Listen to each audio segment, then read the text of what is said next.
తెలంగాణలో ఇప్పుడు ఉచిత బస్సు పెట్టారు కదా, ఈ ఉచిత బస్సు వల్ల అసలు ఉపయోగం ఉందంటారా? ఏమంటే ఉన్నోళ్ళకి ఉంది, లేనోళ్ళకి లేదు. మరి మగవాళ్ళ పరిస్థితి ఎట్లుందంటారు?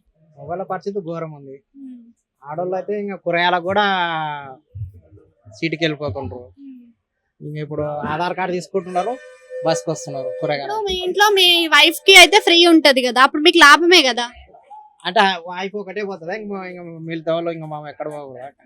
వాళ్ళకి ఒకటే పెట్టినాడు, మిగతా వాళ్ళకి మరి అట్లా పెడితే మరి ఆ విధంగా అందరికి ఫ్యామిలీలు అందరికి పెడితే మరి ప్రభుత్వం మొత్తం లాస్ అవుతది కదా. అంటే తీసే ఇంకా దీని బదులు ఏమన్నా వేరే పథకం పెట్టమను.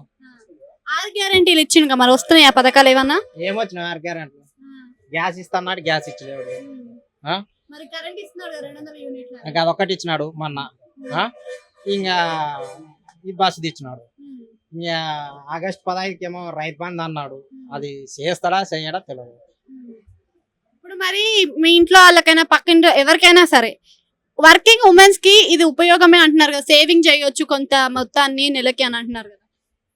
చేసినాకైతే గ్యారెంటీ చెప్పాలి, మనం ఊక చెప్పకముందు ఎట్లా చెప్పాలి. ఇప్పుడు చెప్పినాకనే చేస్తేనే గ్యారెంటీ, ఇంకా లేకుంటే లేదు.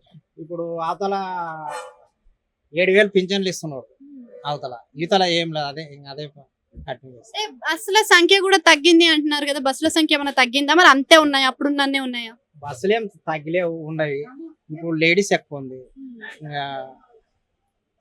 గత ప్రభుత్వం బాగుందా బీఆర్ఎస్, ఇప్పుడు కాంగ్రెస్ బాగుందంటారా? కాంగ్రెస్ కూడా బాగుంది ఏమట్లేము. ఈ బస్సులో పెట్టే బదులు ఏమన్నా బడి పిల్లలకు ఉపాయం చేసేది పెట్టితే బాగుండండి.